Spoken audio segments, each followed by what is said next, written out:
Good afternoon, everyone, and thank you all so much for joining today. So this is our webinar, Rethinking the Grad Shows, and thank you so much to the Craft Council for organising this webinar today. So I'm going to go through a couple of housekeeping guidelines. So first of all, could everybody turn their microphone off? And secondly, we're going to be filming the session today, so if you can turn your microphone off to keep your privacy.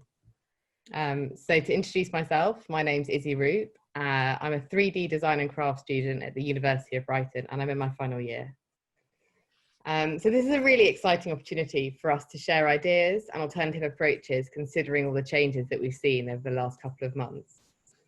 After a survey with the Craft Council, the main concerns from students were the issues with the end of year shows being cancelled and all the opportunities that potentially were missed from these shows. So this is an opportunity for us to explore alternative approaches to this. We're joined with a range of different experts to talk about how we can move forward from this point. We have James Toos, Georgina Voss, May Rosenfeld-Sloan, Bridget Harvey, Anna Stewart, Abdullah Navisi, Katie Dominy, and from the Craft Council, we have Rebecca Goose, Zoe Dennington, who are from the Learning and Skills team. You can get in touch with them after email if you need. The talkers that we have chosen, we believe, defines a different strand from the discussion that we're going to have today. So, for a little bit of context, we're talking about the Brighton situation here, and of course we acknowledge that different institutions may have dealt with the situation a little bit differently. As of the middle of March, we had our university closed, and we had to stop all physical making. We had the outputs for our learning outcomes changed. We had to produce drawings of our degree shows, and our degree shows have now become digital, which is obviously a big change for all of us, having worked for 3 years towards one thing and it now being changed to another. So we want to look at how we can respond to the challenges given this crisis, and maybe the opportunities we can look at to rethink craft education at university. Do we want to go back to the traditional degree show approach, or we could shake things up? I think this is a really positive opportunity to go forward from here. So how it will work is each one of the experts is going to talk for around 10 minutes to discuss a different aspect which they have knowledge on. If you have any questions you'd like to ask, whether it's tutors, students, or others who may be joining today, we have a questions and answers section. And at the end of the discussion, we'll go through some of these questions. So I'm going to move the discussion over to James Toos now, and we're going to discuss how we can keep our practice alive during this time. So, hello everyone. I am a senior lecturer at Brighton University. I run the product design course there, so I don't run 3D design and craft. So my students aren't going to be directly or completely impacted by this, because some students aren't working completely tied to the workshop. Their work isn't necessarily making practice led. But prior to joining the University of Brighton, I was a senior tutor at the Royal College of Art on the design products program for 5 years. So I've got a fairly solid knowledge of design and making practice. I'm also a trained cabinet maker. I did my undergrad as a designer maker. So I think I've got a fairly I've got an affinity with makers, and many students that are in this situation, my degree was design, like I said, as a designer maker. And I think that if my degree was curtailed at this point, when I was like transitioning from the ideas I had into the things that I wanted to make, and a lot of the design work I did and I do is making led. So, I fully recognize the situation that students are in, and also my research area is in open making spaces, in fab labs. So I hope I've got some knowledge, or at least an understanding. I've also spoken to a number of people that are working within design education at undergrad level, both at Brighton and postgraduate level in my previous institution and elsewhere. So I think what I want to do is briefly touch on now, so the challenges of keeping your practice alive now, and then some of the challenges once the lockdown loosens, but maybe also when the financial crisis strikes. So initially, I think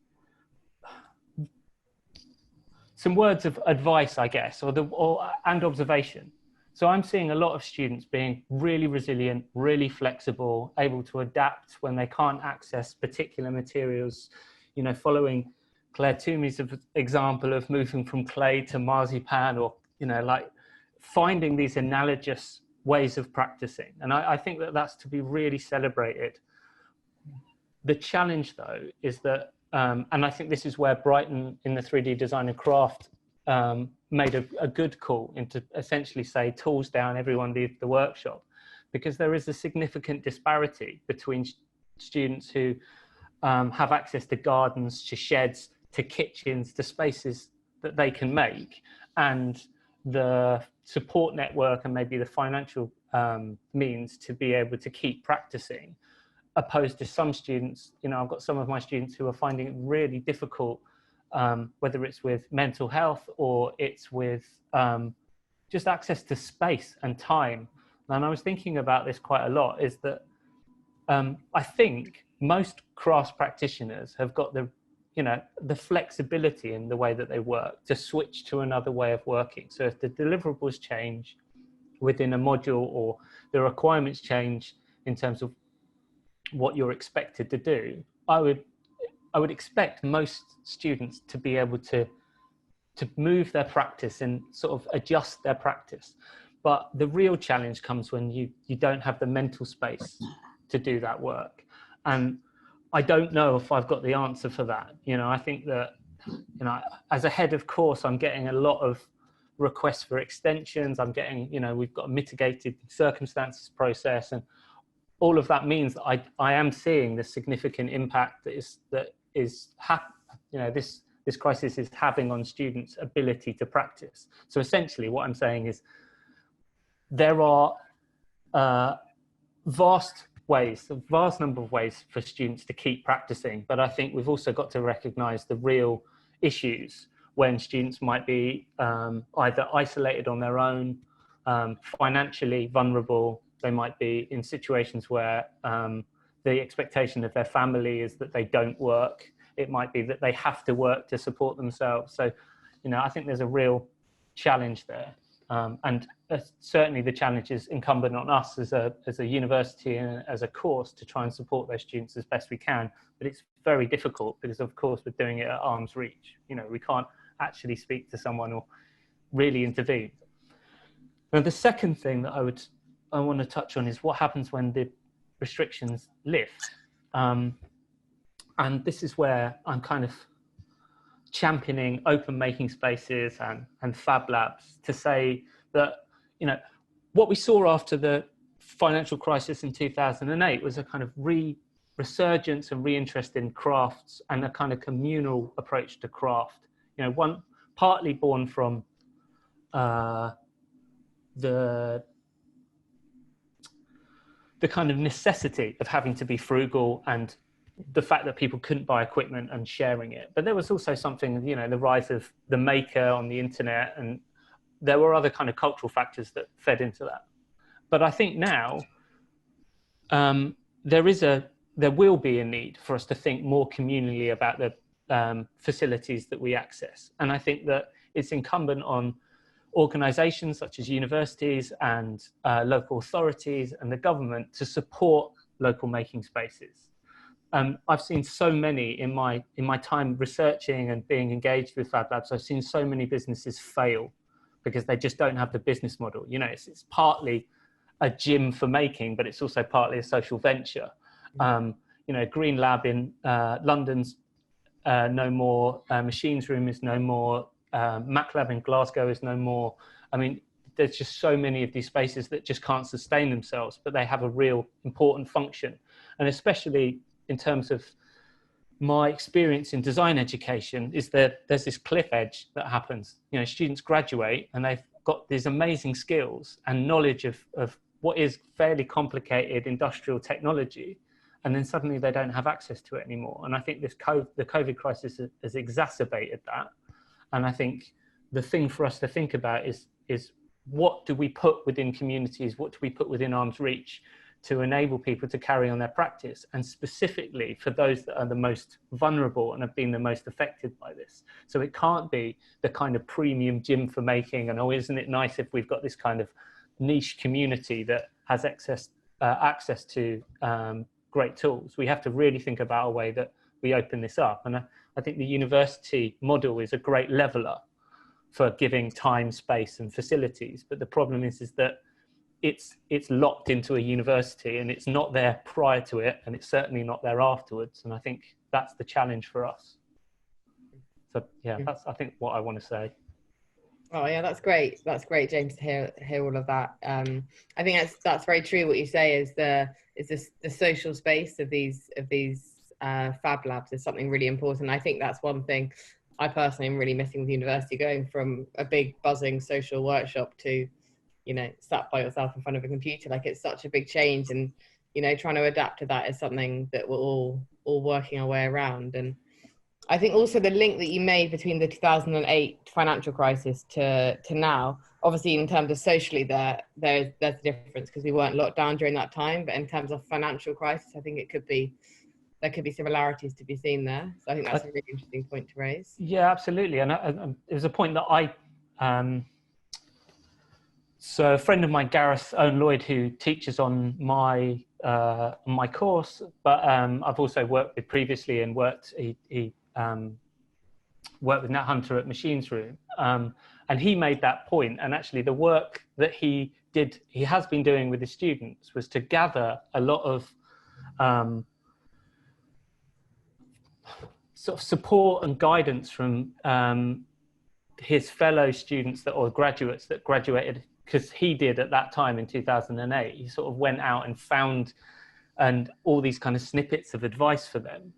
And it was a kind of really beautiful, I think, reflection of how you can be resilient, we will get through this.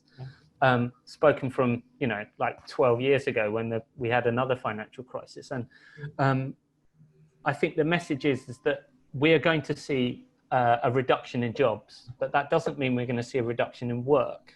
Yeah. It's just going to change the nature of it. And having these spaces available is going to enable people with the right skills or the right attitude, both to engage with that work and to develop their career. I mean, my first workshop was the corner of a ceramics workshop. I mean, it was no bigger than a shed, but, you know, it was absolutely foundational in getting my business and my practice off the ground post university, because without that I couldn't develop, you know, relationships with clients. I couldn't test and prove myself. So I think that, you know, I am an advocate for these spaces, but I don't think I'm a cheerleader, because for any other reason I see the real benefits, the kind of social benefits of it.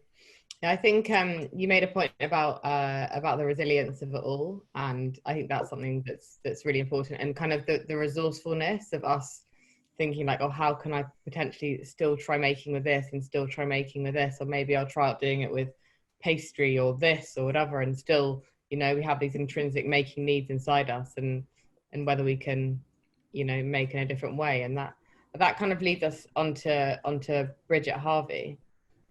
Thanks, James. That was really helpful to have your insight on that. So Bridget, we were looking at how you can, how we can still express our ideas and our thoughts through a new material. And I was actually just going to say, without showing you all the complete chaos that is my flat, but I don't have a studio at the moment. So this shelf, half shelf, is my studio space, if that is any kind of reassurance for the small amount of space that you might need to kind of work in. Yeah. Just a very, I moved out of my studio last year and then didn't manage to get a new one before all this happened. So all of my work, all my materials and tools are in storage, and I'm on a half shelf making. So it's quite, I feel an amount of affinity with everyone being locked out of the workshops, but then at the same time I do have a small but kind of practical space, sort of practical to work in. But yeah, just to introduce myself briefly, so I'm a maker. I'm really interested in the concepts behind what and how and why we make things. So all of my work investigates kind of different themes around that. And so what Izzy was asking me about really was to think about how we might start expressing new ideas through learning new materials or processes, right, during lockdown.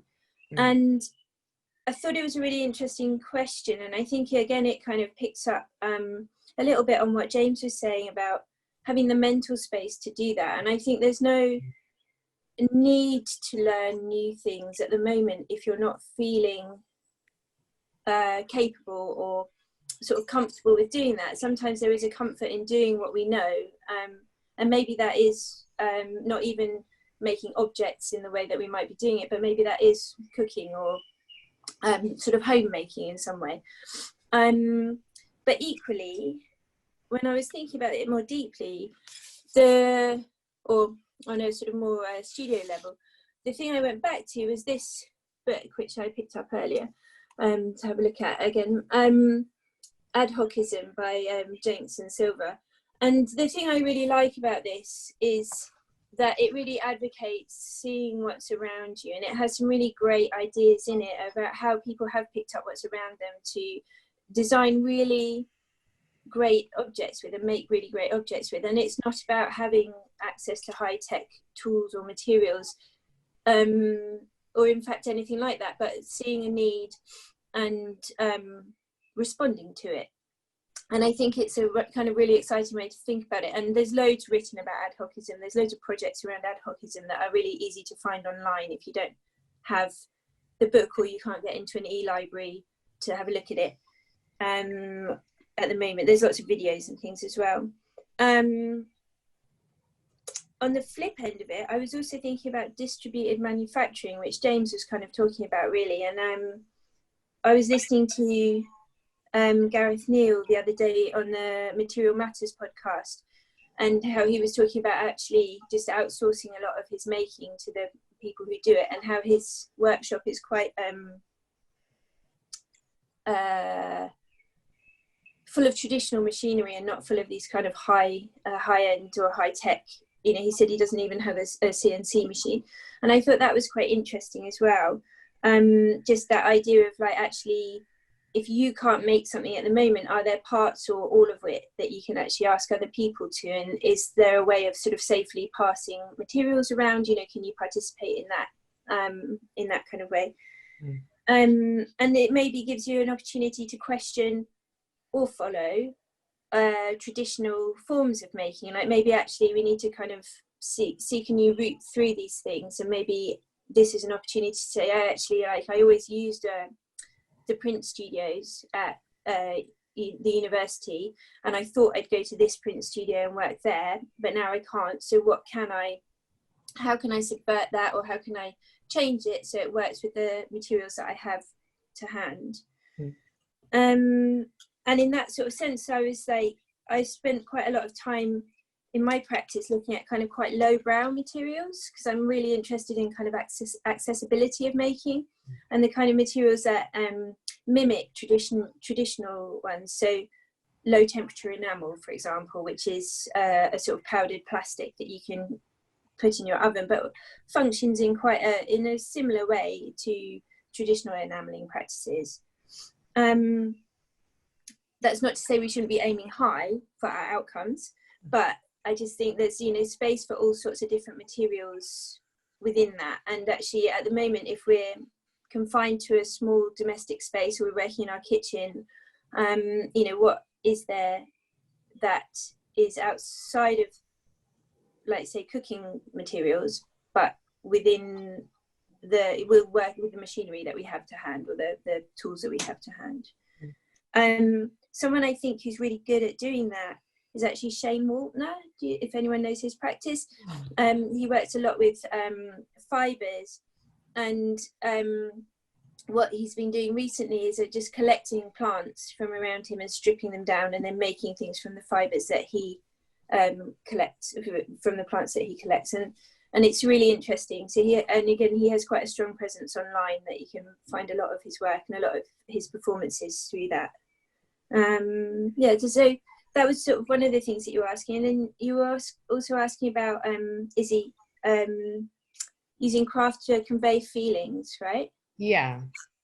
Because Oh, obviously it's such an intense time, and I think it kind of echoes. I don't know if anyone's been watching the Grace and Perry art show about like how we can begin to put these like kind of really intense things, which you know we're all feeling into our work if we're able to at all. Yeah, and I think one of the things with that is that if you're able to, or if you're comfortable to, again, you know, I don't think you should try and force emotion into your practice. Yeah. But it might be already that your kind of personal vernacular is that you make quite emotive objects, or you imbue your work with emotions. I think one of the things that I feel with that is work isn't always read in the way that we make it.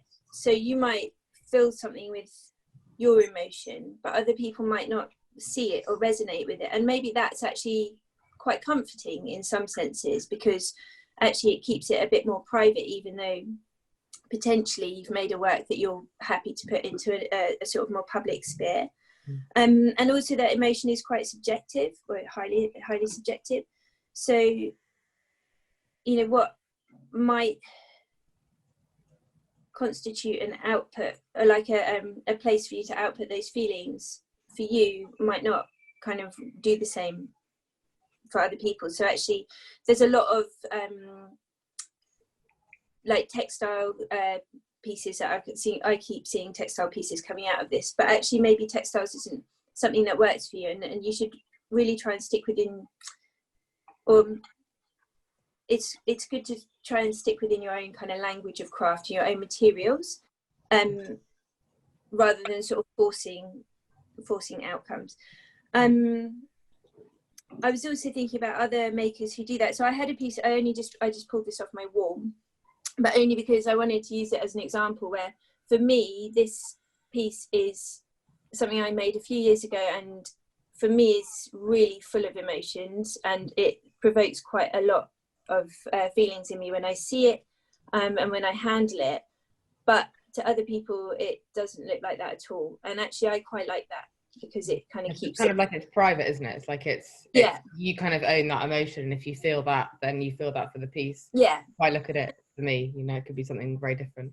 Yeah, exactly. And actually, I can have kind of two stories about it, insofar as there's a sort of, this is what I made and why I made it level, and then there's maybe someone who I would want to share more about it, and I can explain more deeply about it. So there's kind of, and I was trying to think about other people who make and talk about those sorts of ideas as well. And I don't know, Eva Fernandez Martos, she's based up in Nottingham, but she makes jewellery pieces out of found materials, but she talks a lot about kind of anxiety around air pollution through her objects. And I think the way her ideas are manifested in her objects, there's a really interesting relationship that you may pick up on, and you might be interested in going really deeply into, but equally, again, you could look at it and just see a beautiful thing. And the other person who I think is really successful at navigating making highly emotive craft is Sam Bakewell, the ceramicist, and he talks a lot about mental health, and the relationship between making and mental health, and talks about it through his own objects as well as the kind of theory behind it, I guess. And he's just a very interesting person, because his outcomes are extremely different, again, to one another. Like, he has a lot of ways that he manifests things, but this kind of common theme of kind of navigating mental health in a good way, in a healthy way through it. Oh, yeah, really interesting links. Thanks, Bridget. And I think the links have been put within the chat facility, so if anyone wants to have a look at those particular artists you've messaged, then we can have a look at that. Yeah. Thank you so much, Bridget. I'm going to move on to May. I'm going to move on to May now. We're going to talk about how we can foresee things changing in the future in terms of how things are sold and collected and used. Yeah, so just to give you a sense of my background, I'm one of those kind of professional mongrels who's done a lot of different stuff. Projects have moved on to becoming new things. I'm an educator, curator, writer, And a lot of my work has been based in kind of doing things in an interdisciplinary way, in a way that effectively makes me always feel like I never quite fit into the institution or the place or the whatever I'm doing. And I think that can be of real value when thinking about what we want for the future. I'd like to go quickly back to something that James said actually about, and I'm really glad you said this, the sense of a kind of disparity of experience and feeling for everybody around this crisis, and the need in some sense to say down tools, to stop, to think, consider your own position, each other's position, and really think about what we want for the future. You know, not rushing to make things carry on as normal, or to keep things going and make sure that, you know, your work is still visible. I think there is a real value in stopping and spending a bit of time on thinking about what you want the future to be. And that can be individually, it can be together. Certainly for me, thinking about curatorial practice, I think there's a lot about the kind of the world that we left in February, March, that it could be quite exciting to leave behind, and rethink anew for the future. And certainly thinking in terms of kind of degree show settings practice. I would argue maybe that the traditional model of doing degree shows doesn't work for everyone. I expect quite a few of you have read the piece that the White Cube duo wrote about degree shows, and about the idea that actually a lot of the kind of model that has been the norm hasn't worked for a lot of people and has been quite kind of exclusive for a lot of people. So I think this is a time to stop and think about how we want things to be for the future, and that'll be different for different people. But one thing I would say is talk to people in thinking about what you want kind of degree show practice, curatorial practice, your own practice to be. Talk to people, find out about ideas, stay connected with each other, and support each other throughout this time. But also, and I hope the educators on the panel won't mind me saying this, talk to the staff in your institutions as well. A lot of the time, they're going to be people who really want to support and help you through this.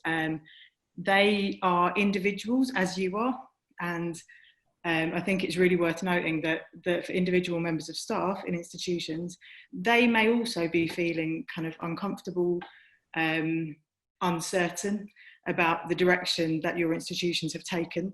And they're also all in different positions in terms of their ability to spend time and effort talking to people now. But I think reach out to people, because you may be surprised that there is a lot more support for thinking about your kind of position now in terms of curatorial practice, in terms of your own personal practice, and in terms of taking things forward.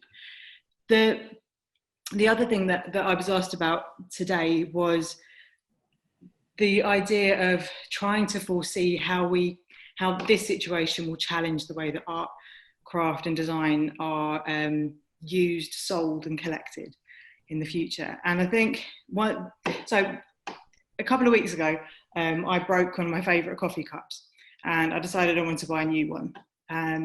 So I looked at all the ceramicists who I follow on Instagram and went to try and get myself something new, and I couldn't find anything anywhere, because all the makers who I was looking at had completely sold out of everything.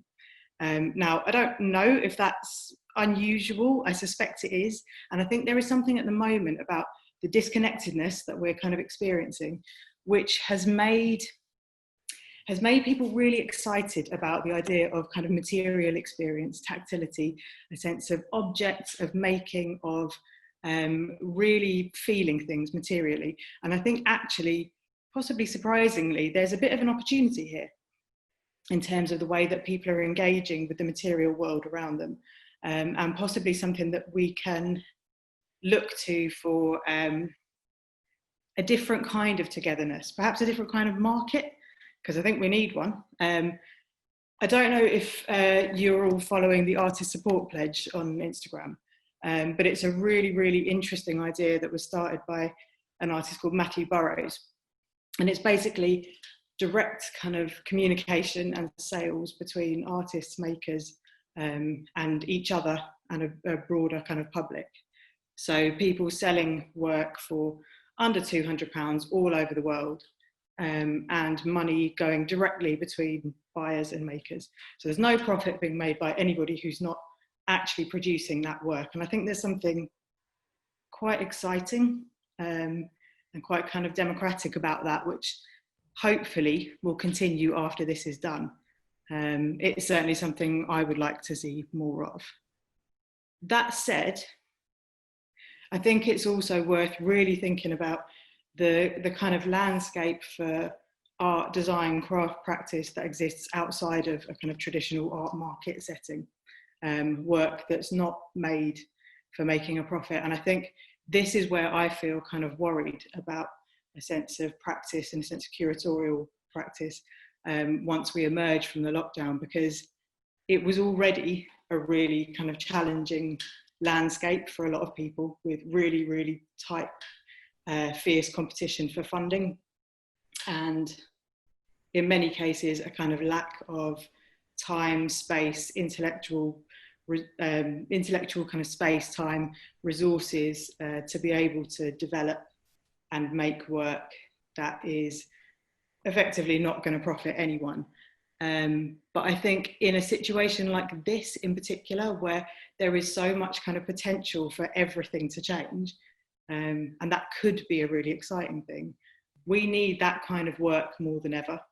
We need people who are kind of intellectually engaged and thinking creatively about how creative practice can help us understand the world around us, make sense of it, and plan for the future. And I don't have an answer really to what the challenges we face with that could be kind of solved by, but it's something that I think we should all be thinking about and I guess fighting for, in a sense. We've got to be thinking about the things that we need to protect after this as well. And the arts are going to need really, really clear voices to talk about what we value and what we need for the future. Yeah, I completely agree with that. Like, I think this time has made us so aware of like what is really important, like what we do need, what we don't need. Like, do we really need to be spending our days in town, or do we actually want to be spending our days looking at beautiful work and spending time with people and like exploring different places? And I think, yeah, like you said, this is really a time to stop and think. It's quite funny, I've got a post-it on my screen which says focus, consider, look, which is very similar to what you said at the start, which says stop, think, consider. You know, it's all linking up, which is always nice to see.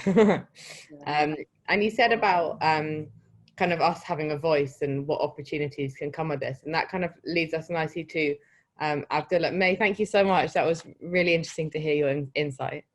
So Abdullah, we're going to look at how we can kind of start engaging with network opportunities and how we can best utilize all these online platforms we have available to us now.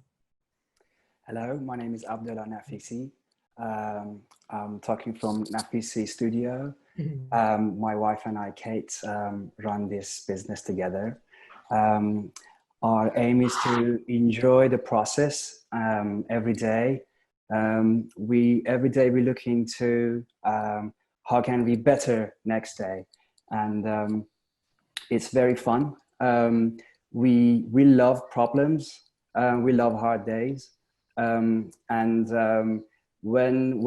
everything going so well in one day, sometimes we look into what has gone wrong. So that is literally our attitude. So I want to give a little bit about myself. I'm coming from a very unstable economy. 8 years ago, I came to the UK with the dream of being among the best makers that I was looking at when I was in a country called Iran. The country is fabulous, beautiful, full of art and amazing people, and very rich history. Among all that, there's a very unstable economy. What am I going to take you by giving you this is I want you to be very grateful about where you are right now. I had one project. It was almost about £1,000. So this is 4 years before I come to the UK, added up to 8 years, 12 years ago. And £1,000, I'm happy. I come to the studio that I made about £800, maybe profit. And I went to the building supplier and wood supplier. The price of the wood had gone up in 1 week, 5 times higher. So basically, the purchase of the material was about £950. So I was making £50 profit. I want to tell you that when I was 16, I came to the UK once. I remember the price of the milk was £1. Today is almost £1, still £1. So since I've been coming to the UK, looking at the price of the wood has not been the issue for me. The issue has been, is it sustainable? Where is the source coming from? Is the beautiful wood or not? That is literally the problem that I've had. Hashtag first world problems. Mm-hmm. So looking at where we are right now is even a bigger opportunity. Let me give you a very short another story. I was in an exhibition and I was talking to a very, very famous artist. And he said to me, you know, Abdullah, I envy you. And I was exactly in the moment that my heart was beating. I was envying him and his life and where he's standing. He was saying that he envies me. And he said, because you have time in your hand. Because I said to him that I'm practicing art and I just draw every day. And he said, I don't have this time in my hand at all. The time that I was a student, the ideas that I had, I'm still feeding from those. Please be grateful about where you are. The ideas that you have, develop them. Go through them, take them very, very seriously. It's because it's you. I wrote it somewhere. Yes, about the opportunity of you becoming a human rather than becoming a tree or something else, about 4 trillion to 1. Okay. So you are super unique in what you are. This is the time to build a unique brand. Very, very big brands in the world right now, they had massive budgets, but they have to cut down on those budgets for their advertising, giving to influencers, marketers, people who are graphic designers and blah, blah, blah, to run their social media for them. Now they have to cut down their budget. Do you know what they're doing right now? They are on LinkedIn at their home, running their business where you can connect to them and link into them. Literally just building on what May and Bridget said, reach out to them and ask them. There's nothing wrong reaching out to people and saying, hey, I can make you content. Okay. So the word content come up. What do I mean by content? Let's look into the world. For us as crafters, I'm a woodworker craftsman, but I'm not just a woodworker craftsman. I should know about branding. I should be a good photographer. I should understand what should I do with the limitations. I should take limitations very seriously. And that is something I really, really beg you, all of you guys, to take limitations seriously. It's your biggest tool. If you have only one chisel, just like what Bridget showed to you, imagine you had 1/3 of what Bridget showed to you at home. What would you do? I want to tell you that you can, with 2 chisels, 1 paper and a pencil, have 2 million followers on TikTok from 2 years now on. I promise you that. Okay, all you have to do, going back to the point, create content. You guys are all very creative.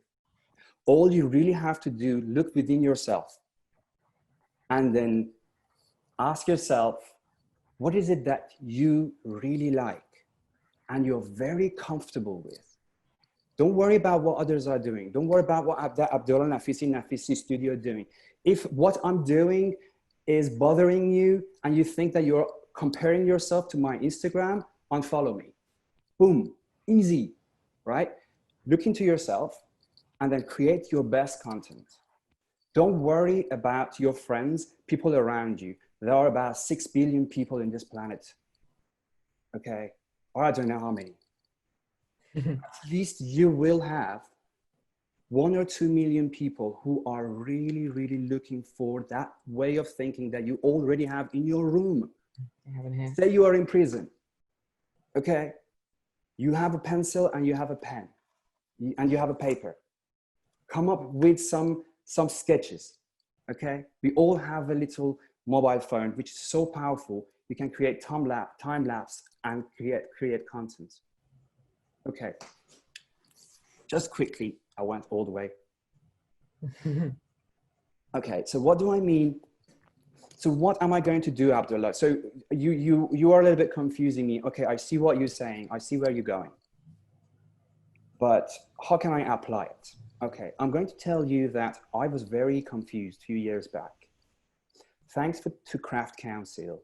In fact, Craft Council is the Bible of my directions. So I go to their websites and I literally see what's happening. And that's it. I don't look at anywhere else. They will tell you which exhibitions are going on. They will tell you who's interested in what opportunities are underway. Guys, they're looking for a craftsman to appear on BBC for a show that we didn't know about. I applied on that through Twitter. Okay, I don't personally post much on Twitter, but I go to Twitter and follow Craft Council and people who I want to hear about what they're talking about. Okay, just like news. It's my news, Twitter, right? And I went on there and I applied for that BBC program and I appeared on BBC show. This Abdullah Nafisi, who was coming from Iran, apparently, suddenly is in the middle of the Victorian House of Arts and Crafts, making a Sussex chair, okay? This is part of my branding and I love that process. It was the hardest job I've ever done. I encourage you, go and watch it. I think it's on Amazon or somewhere. It's 5 days. They asked me to make a Sussex chair, which requires 100 hours in a full equipped workshop. What I did, I just said, okay, my personality is that this is how I work. I turn problem into opportunity and I think positive. I'm just going to look at the next step and just do it. Imagine you are going up a mountain and then all you're doing, looking into how long is left to get up to that mountain. It's like you are in this scenario right now. We are in the COVID situation. And when am I going to come out of it? Well, it's going to be very painful because you got so much road going up the mountain. And all you're thinking is just, when am I going to get there? Instead of looking at, there are some stones that you can stick around, sit here and maybe enjoy the view. What I mean by that is that right now, there are free platforms in the time that we are nagging that, oh, I can't have my show, which I promise you, that show wouldn't do much for you anyway. Okay. And you have the opportunity to go through these free platforms and create your content. Your content can be anything. First, look into who your client could look like and then make content through yourself for them. Value. Give free value. Oh. Or in the past, if you wanted to sell a book, you would give the most unexciting parts of the book or a little bit of it out as a content, hoping that people will buy that book. Today, if you want to sell a book, you give all of the content of the book out and people will trust you and come and buy your book. Okay? Are you following where I'm going? Yeah. Give everything out. That's so interesting. It's just like, so how you say it's like sharing what is so part of you and what makes you unique, and to kind of turn that into content for others to share and to enjoy and to understand what makes you unique. Absolutely.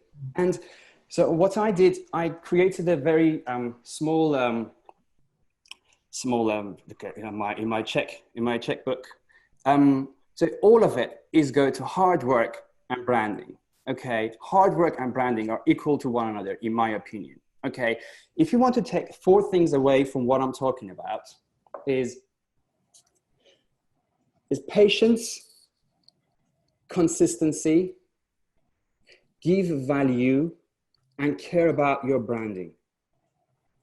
Remember, I told you that the CEOs of the companies are sitting at their home right now. Do you know, building a good brand takes at least 5 to 10 years. Okay, COVID is not going to last that long anyway. Those big brands who are successful, what they have and what they need is an influencer. You can be your own small influencer today and start building your bricks on this wall. Okay, by posting on social media platforms. My advice to you is use TikTok, which is a brand new upcoming platform. We got to look into what are the things that are coming next. Okay, the idea is that you be there where attention is. Okay, don't worry about Instagram or Facebook. These are all names. They will change tomorrow. The idea is that we're going to be there where attention is. Okay, so TikTok is going to be your your sketchbook, right? So you post a 10 to 15 second video 2 or 3 times a day about anything, just like that. Let me turn this into content for you. Okay, I'm going to talk about hard work as one content, 10 seconds. I'm going to talk about patience as another content in 10 seconds, and then so on and so forth. Okay, people, you will be amazed that this is a brand new platform. We think that people are just about dancing right now. Go and check Abdullah Nafisi. I started 3 weeks ago. I'm already over 16,000 followers. Wow. One of my posts hit 8 million yesterday. Nice. That's amazing. Okay. I think I'm going to have to check out this platform, TikTok. I've heard a lot about it, but yeah, it sounds great. Abdullah, that's really helpful. I'm going to need to move on to the next speaker now. Thank you so much for your time. That was really interesting to hear. You have such passion inside you, and to hear that's so great to hear. Thank you. So next, I'm going to move over to Anna Stewart, and we're going to talk about how we can use this time to our advantage, and how we can use print and show catalogue, and how we can begin to develop that. Thank you, and thanks everyone thanks to the Crafts Council first of all for asking me to be part of the panel, and it's really interesting, and I'm really enjoying all the different perspectives on this. So sorry, just to introduce myself, I'm Anna Stewart, and again I'm a sort of hybrid of curator, editor, project manager in the sort of design field, and I think probably the most relevant experience I've had for this is that I have been part of a Brompton Design District programme. I've worked on that project for many years, and the Design District is a sort of it's a series of exhibitions and events that happens in West London during the Design Festival. It's a curated programme, and one of the kind of major challenges that we have with the district is to publicise it and to make sure that people know and to kind of communicate what it is we're doing when we can't really show physical exhibitions, so in advance of the exhibition, and also to think about how we can sort of keep something relevant. So what I mean is keep something to show of the exhibition afterwards. So hopefully that can give you some perspective on where I'm coming from. I would like to say, first of all, I think feel like this is I think it's a really positive thing that we're rethinking the graduation show, and I think it's a really exciting time. I sort of have agreed with everyone when they've said that it's time for a change, and I know that this format is being kind of rethought around the world. I think Ineke Hans, the designer, had set up a different format in Germany where she's sort of centralised the design show. It's called German Design Graduates, if anyone wants to have a look. But I think it's time, and I think we're also in this industry, we're so aware of the fact that people travel so much to fairs, design shows. Oh, hi Hamish, my son. Thank you. So yeah, we're so kind of. I love them. I'm just a little bit busy. Thank you. Sorry. Gorgeous flowers. I love them. Super nice. Yeah, we're kind of aware of this unnecessary, I would say, travelling and a lot of waste that these many exhibitions produce. So I think it's actually very relevant that we're thinking about this now. And I think it's really exciting that you're the first cohort to sort of to have this opportunity. I was thinking about when I was at university, and a website was launched called Net-a-Porter, which at the time was kind of unthinkable that you would buy luxury clothes on the internet and that you would sort of buy something without trying it on, without touching the material, without sort of seeing the fabrics. After 10 years, I think that was probably the most successful kind of online retail that existed. And I think, she became like one of the most impressive and influential people in the fashion world. And I think in the design world has sort of followed on from that. And, Etsy was launched originally as a sort of craft platform. I'm not sure if it is anymore, but and things like made.com, which has sort of made furniture more accessible globally. So I think there are many ways in which the design industry has sort of paved the way for an online presence for the graduation show. And just sort of drawing on what Abdullah was saying, I think we do have time now, and although it might feel overwhelming, I think there are small steps that we can take to think about our identity and your practice. I think your online presence is really important, and I'm sure that no one underestimates that. And I think, although it might feel like an overwhelming thing to create a digital platform, I think it can be a useful process, and it can be done in quite small steps. For example, writing down words that you think apply to you and to your practice, thinking about the kind of photography that you like. There are so many great, designers and makers websites out there. Take time to research and look and see which one appeals to you and which one you think appeals to your practice. I think, it's a good time to experiment, and it doesn't have to feel too overwhelming in that respect. I also think it's a really good time to use your network. If you have friends or contacts who are graphic designers, who are photographers and illustrators, get in touch and exchange skills and make friends. And I think it's a useful time to do that, to help you, and you can also help other people. I think that thing of sharing is so nice, isn't it? Like, if you're a maker and it's so intrinsically inside you, having that ability to swap these skills is something really nice. Absolutely, and I think you'd be surprised how many people are willing to help. I mean, I sort of do a bit of copywriting on the side from time to time, and I'm always so happy if friends send me their portfolios or something. I'm so happy to have a look over them. I think things like that you probably don't think to ask all the time, but it's useful to use your network. Exactly. People like to help, don't they? And the other thing I would say is images, pictures, visuals are, as we know, very important in this industry. If you're thinking about press coverage, as Abdullah was talking about, it's useful to have a variety of images.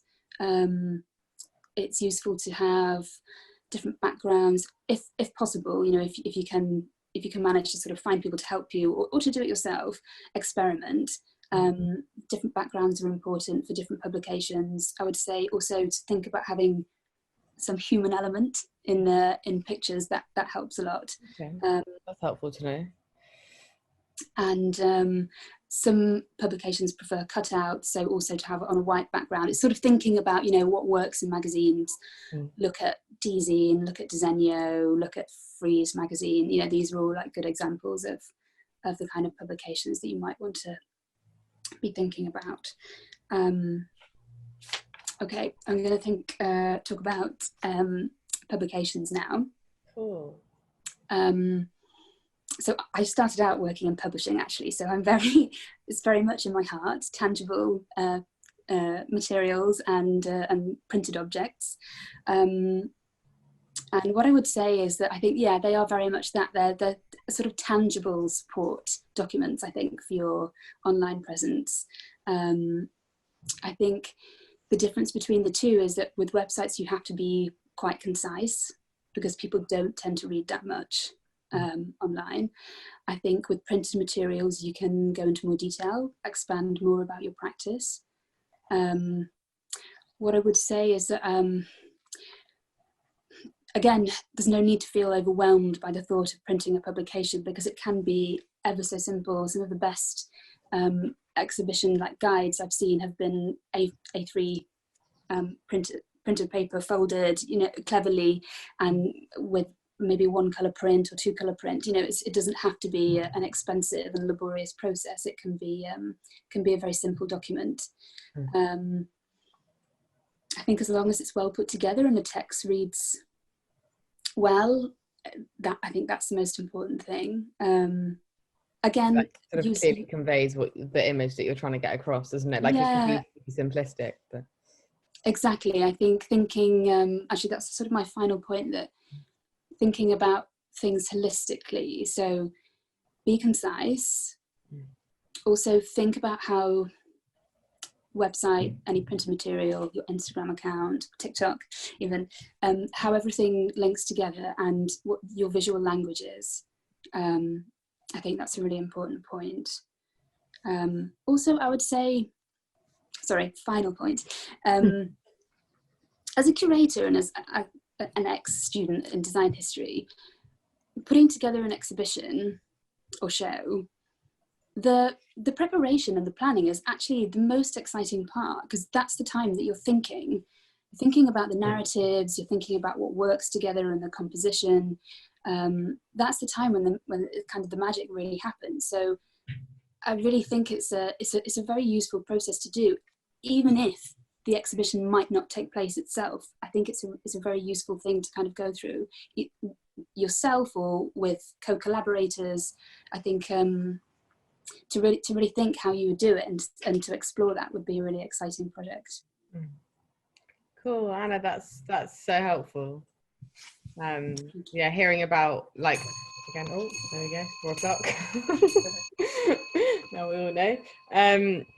Yeah, about having that sort of parity of identity between these different platforms we choose to use, and again, I think May made this point earlier of engaging with others in collaboration and creating this network. And whether you don't necessarily know a graphic designer, you may know someone on your course, or may have a friend that you met somewhere, or you just have this like very small link with someone who you reach out and you make that link stronger, can be something really powerful. And you know, we've all got time right now, so to reach out and to make those connections stronger, even though maybe perhaps they weren't so strong in the first place, I think it's something really great to try and work on. So thank you. And next we're going to move on to Georgina Voss, and we're going to talk about the potential benefits of decentralizing shows and what our alternatives are. Hey, Georgina. Hi, thank you. I guess first things, I have horrendous hay fever at the moment, so if I'm kind of sniffling and sneezing, it's not a comment on anything going on at the moment, it's just the pollen in the air. Exactly, for all of this. And also I think, yeah, the interesting thing about going last is getting to hear the brilliant things that everyone's said so far, and also trying to wrap that up a little bit into what I'm talking about too. So I've been making notes, and I'll try and bring this all together somehow. Thanks, Georgina. So I guess thank you, and also thanks again for hauling us all together. It's a lot of what we've been hearing this afternoon is stuff that my colleagues and collaborators and friends and I have been really talking about, not only since all of this began with the current pandemic, but a lot of the stuff about the nature of the art and design school and practice and the degree show. So there's this thing about it, current situation, only really holding up a mirror to what's already there, just a little more brightly. So it's a good time to think about it in the middle of it being an otherwise very difficult time. So a little bit about me. I'm a reader, which is kind of an assistant professor at the University of the Arts London. I teach across the interaction design programme, and the areas that I teach in, I guess, critical technology and the politics of technology. So a lot of the work that I do with students and for myself often has quite a strong digital focus, not only as a platform, as a material, but also reflecting on how those political qualities of technology happen. What that means is, I think quite interestingly, for a lot of discussion about craft this afternoon, is although we've been talking about digital spaces, a lot of the same things we're talking about for what we're making, how we show it, where it exists, still hold up for digitally enabled or facilitated tools, platforms, products and art pieces. And certainly for the shows that we've run and we're trying to put on, you still have the same questions of trying to avoid that kind of that death state of just 1,000 screens on a wall, unless you want some comment on it being 1,000 screens on a wall. I also, I guess, a slightly separate thing, I career changed into art and design about 10 years ago, having initially been in anthropology and industrial economics. So it's very interesting to kind of have this, a lot of the questions I had when I came into this space about why are we doing this? Like, it's now a chance to kind of try and figure out, why are we doing this? Like, what can be thrown in the air? So the question that I was posed was to think about the benefits of decentralization, bringing again stuff that a lot of we've been talking about so far, and thinking about not just the state of the degree show now, but or the kind of the changing situation, but what might happen a little later down the line. Certainly at UAL, we are, like other schools, doing a virtual show, but we're also hopefully doing a venue-based one later in the year, as and when things permit. So we've been, and my colleagues and I have been thinking about this a lot, and also practitioners and friends of the same kind of situations of like, what comes next? And I think, going back a little bit to what May said earlier, it is a point to think about what we want from the future. I don't think, at least personally, I've been finding it helpful to think there isn't a normal that we're going back to, and there isn't a new normal. Also feels like it's going to stabilize quite quickly, and I don't think that's where we are either. So it is, although there is this absolute sense of loss for what would have been this summer and beyond, things are changing. And we are going into something quite different for potentially a very long time. So this is, as much as that is unsettling and deeply upsetting in a lot of ways, it is interesting and challenging to think about what might come. Mm. So at a kind of a pragmatic level, again, one of the things we've been thinking about, at least the degree show or the nature of it, was, again, what is it for? Like, if we're thinking about this at a point in time of trying to decouple a lot of activities from place and space and action, certainly there's a lot of things, a lot of areas that we could think about for what we might want later in the year to come. Is it something where, for example, we simply want to display our work? Is it something to find clients or to find collaborators? Is it to make a public platform? Is it to show off to our parents? You know, that's absolutely valid. Is it to be part of a cohort? So we're not just showing work alone, but we're showing it with the people we've been working with for 3 or 4 years. Is it to get institutional or reputational support? So we're not just showing it as a gang of people, but under the auspices of the institution that we've studied in. Is it having the space and the resources to do this? So simply that you have enough space and have technicians and you have photographers and all the space you need for that. And so that's like a whole fragmentation of different things which a show might be for. Later down the line, whatever these things are, we can think about that.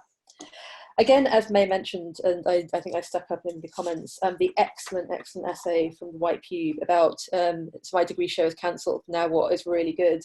And I think to touch on those points, and it's worth reading in its entirety because it's just such an excellent piece of writing. They point out the limits that have already been in place for degree shows for quite some time, and to go through some of them briefly. The degree show form can prioritise a certain form, and institution by institution that can be different as well, depending on where you're studying, the space afforded, what the degree show means to that institution in terms of highlighting or showboating or something else. There are certain forms which are more privileged than others. It's done over a limited time and space. This is kind of obvious, but it's a very short period of time to show something in. The space in which it's shown, it can be very crowded as well, or can have like waves of crowdedness. it operates under multiple agendas, some of which we've just talked about a little bit. And I think to come back to some of the things we've been talking about for virtual shows, as much as there are limits to the kind of space it's shown in, even in a virtual platform, if it's done through a centralized institution, there are still limits there of, are you using proprietary software? Who owns it? How do you have control over that images as well? So all these things, these limits of degree shows, we can certainly think about for how we might want to change them for what comes next, for the many things that comes next. And I think that's also, as everyone else has said this afternoon, really interesting that there isn't, as much as like the one-size-fits-all model never worked, what's coming next also will not be a one-size-fits-all thing. So I've been thinking about kind of what else might be possible, and other people have discussed some of these things already. I think there is a point to go back to what James opened with, the thoughts of what physical space does. What are the alternative physical spaces in which work might be shown, and particularly thinking about that in terms of locality. If we're not having one space that everyone comes to, if it becomes more of a decentralized thing, are there institutions, are there organizations, are there galleries, are there community centres, are there council buildings, are there other things? And these things have always been on the cards in terms of being able to show work, but it feels at this point now there's both a greater urgency and more interesting things that might be done with, again, that physical space. And again, to come back to that, and as everyone else has said this afternoon, which are the institutional aspects of that? Beyond either a local university or a local art school, what other institutions might be around locally to support in some way or another, or support at distance through money? That's another thing too, as well. The time aspect of it is important. I think something, again, that the White Pube girls articulate very clearly is that the degree show is a very pressured moment to show this thing that you've made, and it's there, and it might not be the best thing, but it's what's going to be there. So is there a way to think about, or to kind of reduce and take off that pressure and think about what it is that you would actually want to show and to what purpose? And again, we've been thinking a lot this afternoon about different materials, different forms of processes. Are you showing process? Are you showing something else? Like, what is the purpose of exhibiting this kind of material, and for whom? The locality, again, I feel, at least for me, I've been seeing a lot of writing and a lot of talk about how the current situation means that decentralization means some kind of end to cities, and we're going to be living out in much more kind of rural or local spaces for the foreseeable. And I think, thinking about ahead to say 6 or 8 months or the coming year, it feels like there will be at least not the end to urban spaces, but a change to what they mean and what they are and what they offer. So I think a lot of challenging assumptions about where you might want to end up, or what that looks like, and what resources are available to you at that time too. I guess, and I'm mindful of time, the final thing I wanted to say when I was digging around for alternative examples, the 3 that I found were ones which, by different groups of artists and also activists, they'd provided alternative ways of showing work and space, but in doing so had very explicitly made these spaces both platforms and support systems for specific groups of people. So if it's not the university that's showing, or the art school that's showing one thing, what might be another model for bringing people together in a different way? So the 3 that I was thinking about, and I'm sure there are lots more that we can talk about afterwards. We've mentioned the White Pube, but it's also, I think, worth going back to some of their earlier alternate art show, when they got a gang of people together, documented everything they'd done, fancied it up to make it appear to be, and it was, a proper art show, but they'd done it all on the sly and very privately, and it was a very sharp piece of work. The second piece is from the Babes Collective in London, who for the past 2 years have run alternative graduate shows that have been brought together to support the artistic production of Black queer women, non-binary and trans people. And they've done this as an alternate space. I think it's been at the Copeland Gallery in Peckham for the past 2 years.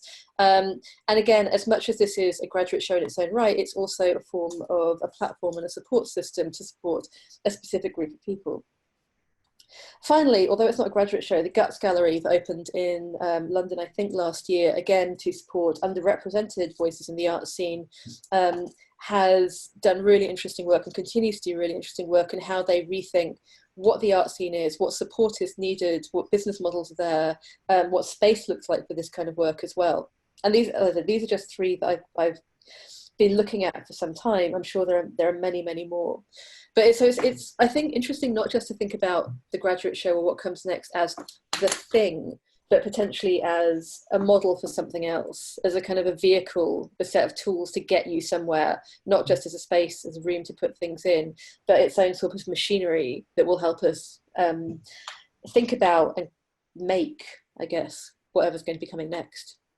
Oh, Georgina, that was so helpful and so interesting to hear such an insight from you, and to really hear it broken down as to like why are we doing the degree show? What is it there for? Is it, I know someone who described it as a prom, you know, we all get dressed up, we, you know, probably drink too much wine, and you know, or is it something that a real networking opportunity? Like to really break it down into those steps was really helpful to hear. Thank you.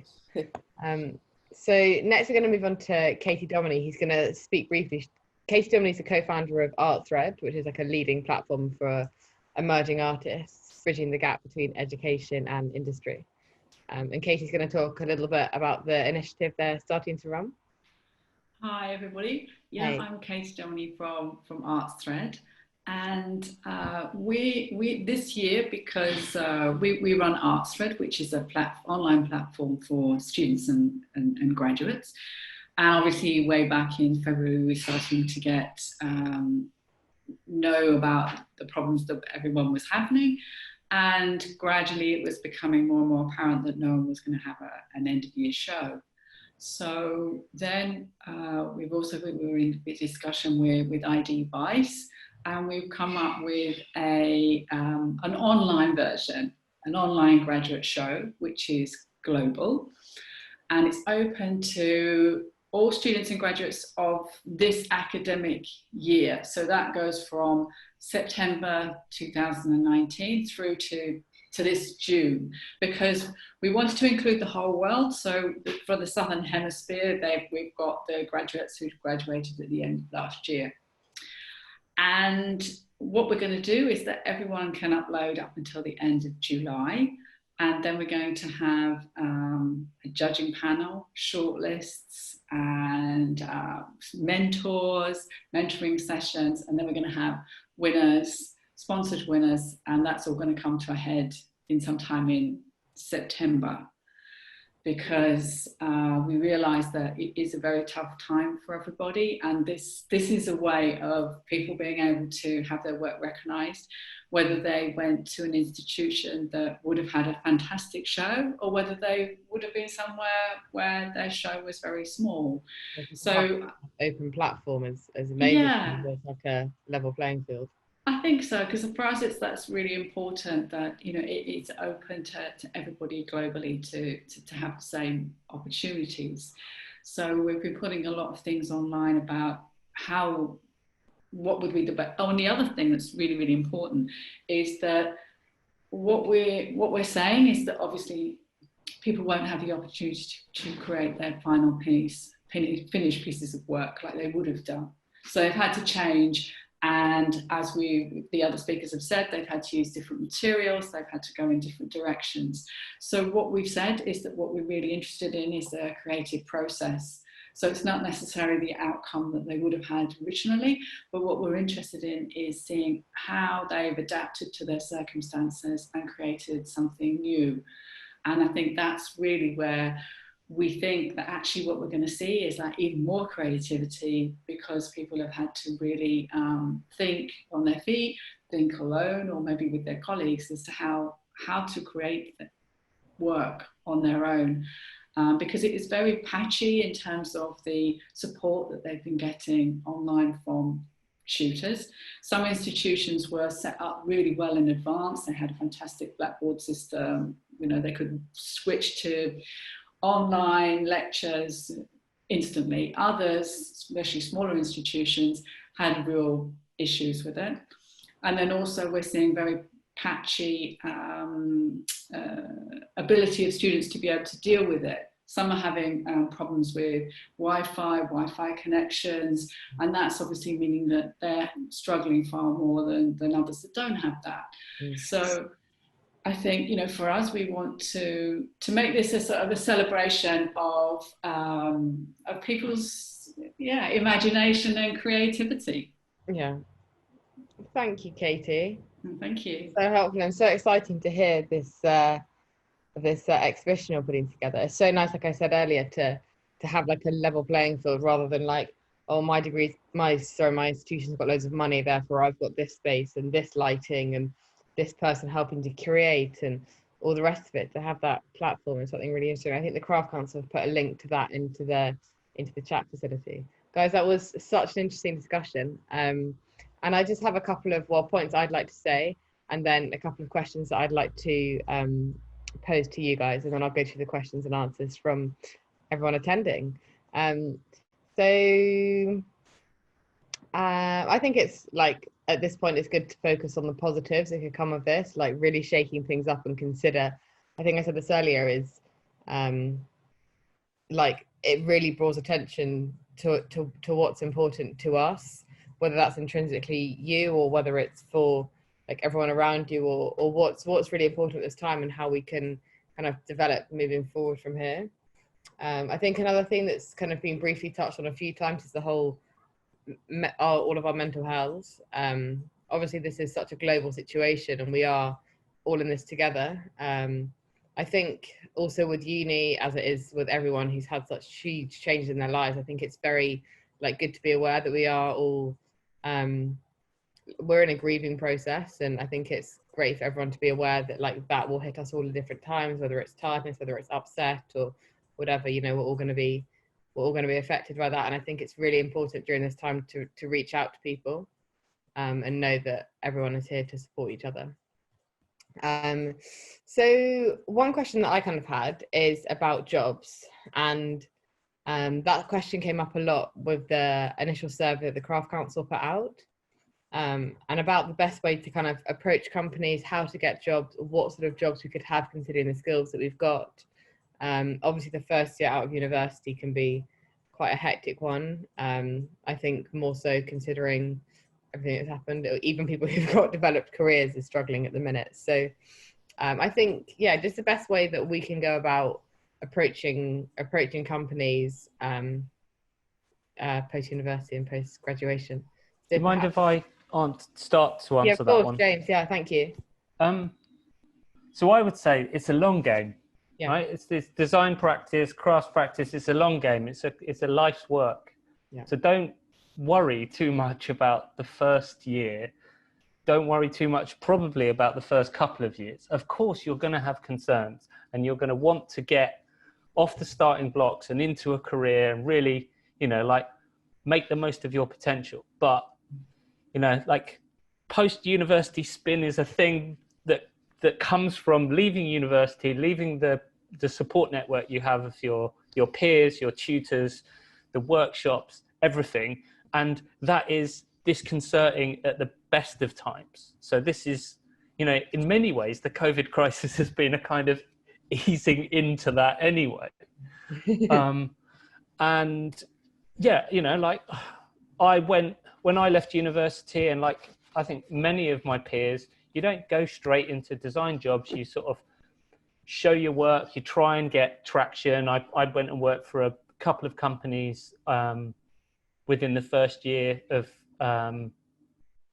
when I graduated, and they weren't directly related to what I wanted to do, but they were sort of tangentially linked. And then you get your first job and get your foot in the door and you demonstrate to whoever you're working with your abilities. And it's this kind of long process. And, you know, both from when I graduated on my undergrad and when I graduated from my MA at the RCA, you know, it takes time. It takes time to get your foot in the door. And I would just say it's about perseverance, and it's about not stressing too much about the moment and taking every opportunity to kind of add to your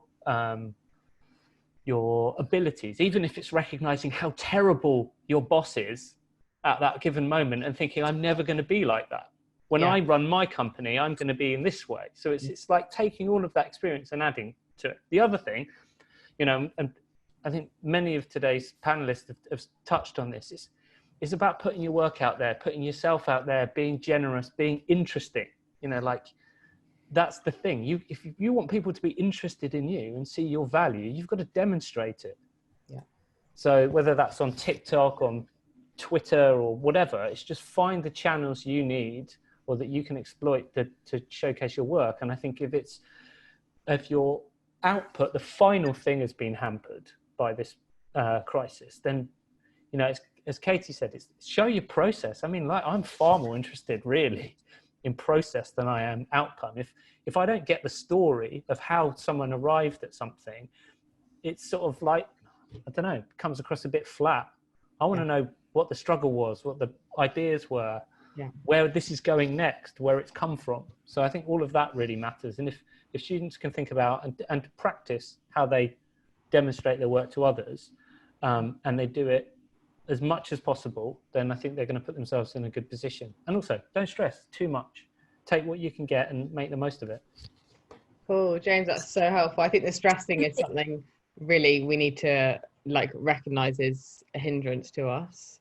Like, stress doesn't help anyway. Sometimes, you know, it can really push you to get stuff done, but normally it can kind of shut your brain off from that reasoning side. And can I add to that slightly? Actually? Of course, May. Hey, thank you. I totally agree with everything you've just said, James. But also, like, the not stressing if everything doesn't come together in what you imagine straight away.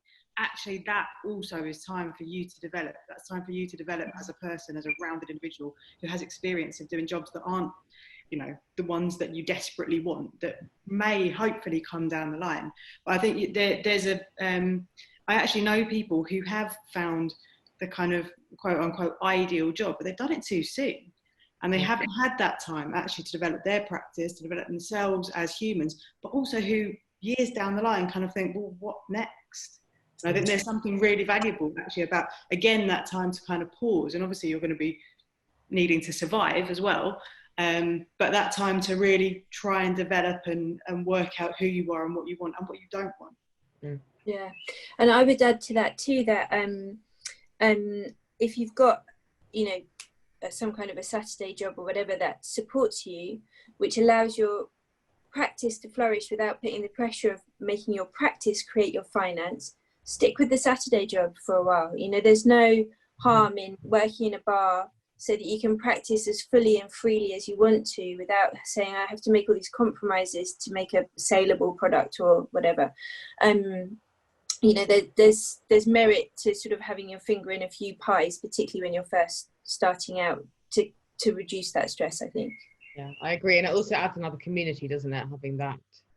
Yeah.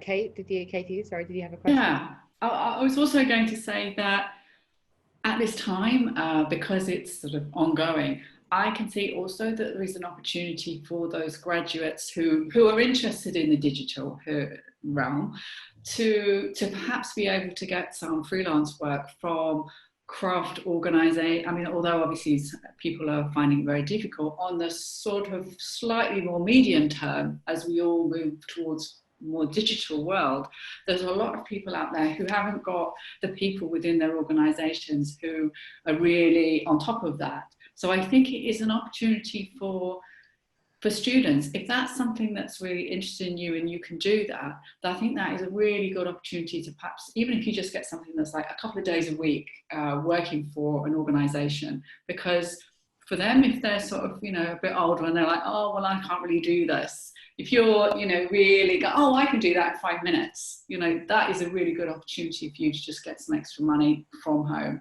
Yeah, exactly. Using these skills that perhaps aren't your favourite thing to work on to be involved in an industry that you perhaps do want to be in. It's something really, really useful to. And I'd like to quickly add to what everybody said. Great points. When I started with working, I was working in a pub 6 hours a day, and I was working in a woodworking shop for free another 6 hours a day. That's where I managed to make my first collection.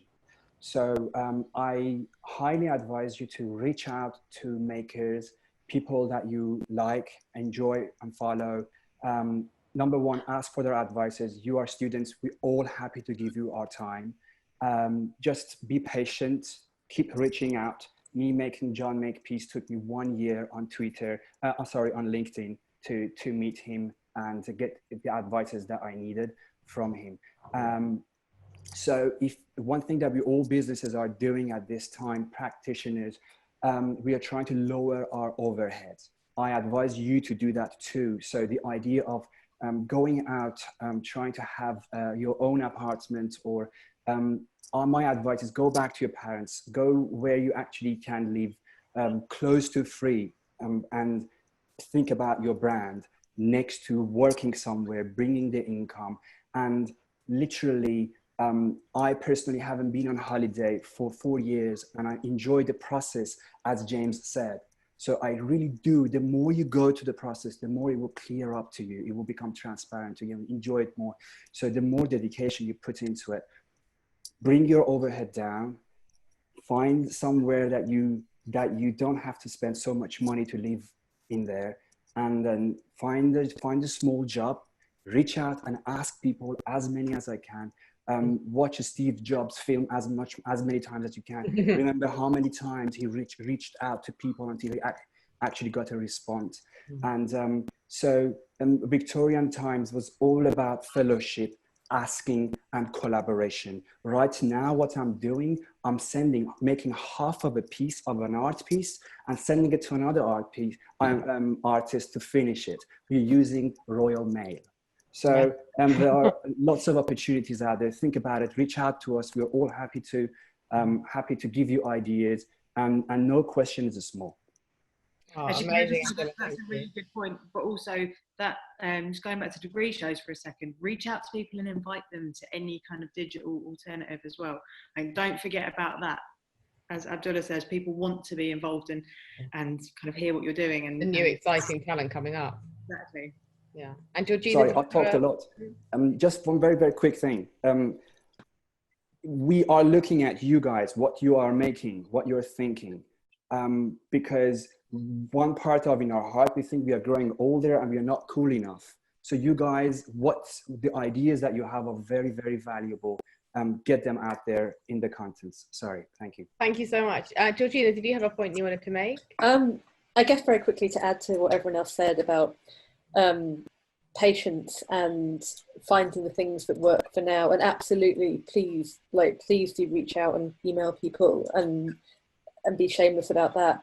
I guess the other thing which kind of fits in the idea of doing the work as well is, and I speak from a very personal perspective here, the importance of having your gang or your community as well. It's not the institution, it's not necessarily the people you're formally working with or like through a kind of an institutional salaried role, but having your community and network of people, practitioners who are keeping you scaffolded and going alongside this with you for the next couple of years too. Because the jobs themselves may be uncertain. I think as May said, the first one may not be the right one. The next ones may not be the right ones at all either. And also, these might be the people that you're living with. If you can't move home for whatever reason, to have that kind of that household, that shared space to kind of figure out what that collective opportunity looks like. So not necessarily that everything should become massive communal collectives quite yet, but there is, I think that social support network is so important in these early years, or these later years. Like, you know, I don't actually know how old many of our participants here are as well, but to have that kind of that extra safety net of care and support for all these things going alongside whatever the next period of time is going to look like. Amazing, Georgina, thank you so much. This has been such an interesting discussion. It seems like the main things that's come out of here really is, and everyone said it, is to reach out and to build this support network for us as artists that we have. Whether we're artists, curators, creatives, tutors, wherever we are, it's really about supporting that network and being there for each other, because we're all in this together. But we are, you know, it's a really amazing time for us all to be able to reach out and connect. And I'm speaking to you guys in the same way that I speak to my family, and it's really nice to be able to have this kind of mutual ground of where we can all discuss and meet. I'm just having a look at the questions quickly in the Q&A. Is everyone okay to go a couple of minutes over, or should we call it a day here? I think we could maybe take one more question if people are happy to stay 5 more minutes, but we will have to wrap up then. We've got a question in the chat as well that might be worth. Do you want to pop that one up, Rebecca? Which one are you referring to? From Dylan, he says, how can an artist or graduate who works on a large scale, more expensive work develop a network of higher income clients without traditional gallery contexts? Do you want that again? How can an artist or graduate who works on large scale, more expensive works develop a network of higher income clients without a traditional gallery context? So I can answer to this question. I think the answer to that is to study your social media and really focus on your photography and content. Try to make it as tangible as possible. That's exactly what we do in Nafisi Studio. We yet have not appeared spending our money in exhibitions or in big expensive fairs. We spent our strategy and our thinking into reaching out and asking galleries and people about what we do. Building up on what James said, it's all about showing your story and process. Really exercise becoming the storyteller of your work. It's the most important thing. Look in within yourself, get the philosophy of your work out. It could be very, very simple, but be able to share it, be able to talk about it, and reach out to those people. Remember, they are just, no matter people, if they have billions of income or tens of thousands of income, they all have been kids like us. Be yourself, reach out, they will be welcoming you, and don't give up. Think of the long term. That's so important. The shorter you look into it, the more you become a salesman. You want to give value, you want to give them your story as much as possible. Make your social media content quite regular. I hope that Craft Council can set up another a webinar based on how we can actually curate that for you and help you to be able to do that. But the future is going towards that direction, and you will be very much, I want to say that also look into the Artsy as well, see what other artists are doing. Artsy is an application that you can just pick it up from your mobile phone. Most of the galleries are very interactive through Artsy, and you can see what other artists are exactly doing. Look into their pattern, reach out to them and ask them as well. That was my... Can I add that? Yeah, we'll go Bridget and then we'll go James. I was just going to say there seems to be a lot of a much bigger network growing of visual arts advisors as well, who are not galleries per se, but who make connections between clients and makers. So it might be worth kind of looking for some of those people, and also for commissions for public art pieces, because they often have bigger budgets or bigger spaces. And while that might not be your exact practice, it might be something that could be interesting to develop your practice into if you are more comfortable working on a larger scale or with larger objects. Right, thank you. And over to Jane. I'm going to say something quite contentious, which is I think you should challenge your assumptions about what your work is and could be. You know, if one of the barriers you're going to have at the moment is doing large scale work with expensive materials for clients that need to have a lot of money, I would challenge you to think about ways in which you could do the kinds of work that, you know, to expand the kind of work that you do. You can do large scale work that isn't expensive. You can be doing it with other people in collective spaces. You can be doing, if you take, what's his name? Anyway, Van Lieshout. So if you take Van Lieshout as an artist, he works predominantly, he came from a kind of anarchist community where they were just producing large scale works together in a kind of space that they'd taken over. It really wasn't about finding a patron. It was about just doing the work. And I think that, you know, from whether it was on ready-mades or there was kind of an ad hoc approach where it was just kind of mashing stuff together, I think that you can ask yourself, how do you do the work you want to do without those clients? Do the work and then see whether you can build the story you need and then work towards having those clients. If you think you need them straight away, I think you're going to get yourself into some difficulty. Yeah. Cool. I have two small tips as well, and just building upon what James said. You can also jump on an opportunity called collaboration. What you can do is to, as I said, give more value, reach out to the other artists who already are in the galleries, and say, give your ideas to them. Hey, look, I have this idea, and I'm happy to do the hard work, and you just put your touch on it. Through that, if they're happy to do that collaboration with you, you already have made your way to the galleries. You make a shortcut. And yeah, there was another point as well. I simply forgot. I think I can just see that Anna has her hand up. Anna, hey. Anna, you're on mute. There we go. Sorry. Yeah, I think I would say that I agree with James. I think you probably need to question a bit if that's necessarily what you want to do straight away, because normally that's something that I think that designers and makers tend to do later in their practice. But there are graduate programs, I think, run by Miami Basel, for example. In Basel, they have a sort of a graduate program as such, but they show works of graduates and they select works of graduates. So that is one way that you could sort of go direct to collectors, let's say. I mean, who knows quite what the future is of design fairs at the moment, but that is one route. And also I would say, yeah, I mean, look at residencies as well, because that's a way of kind of exploring what you're doing and sort of experimenting and thinking about it in a different way. Yeah, that was what I was thinking. Thank you, Anna. Thank you.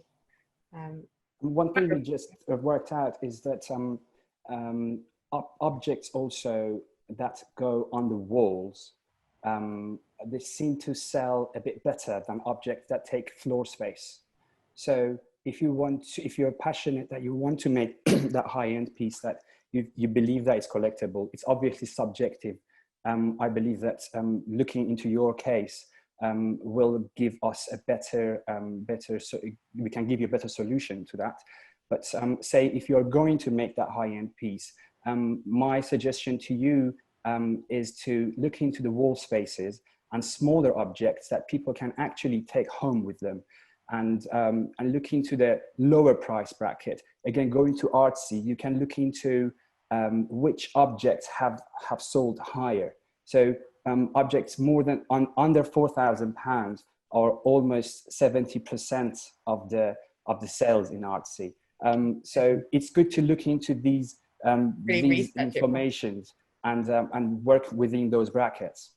Oh, mate, that's really helpful. Thank you so much for pointing out that. Rebecca, did you have something you wanted to say? I was just saying, I think it might be time to start wrapping up. Yeah, guys, thank you so much. That was such an interesting discussion. I'm so pleased we were all able to catch up and talk through this new way we're all communicating now. And thank you so much. We've got a really large attendance, so thank you so much everyone else for coming as well. It's been really, really great and such an insight. And I think the resounding thing is to reach out and connect and to build that network of people around you and that support. And yeah, so thank you. And thank you to Izzy for hosting. Just to say, from the Crafts Council end, I'm going to send around an email tomorrow just with some follow-on bits and pieces. We are pulling together a listing page on our website for all of the online degree shows and showcases that are happening at different universities across the country. And I'm going to send a form that you can use to submit information about any showcases you're taking part in to us, and then we can do our bit in terms of promoting those via our platforms as well. So I'll send that round tomorrow. But yeah, thanks so much to Izzy, and thank you to all of our panelists for some really, really interesting insights today. Thank you. Thanks, everyone. Thank you.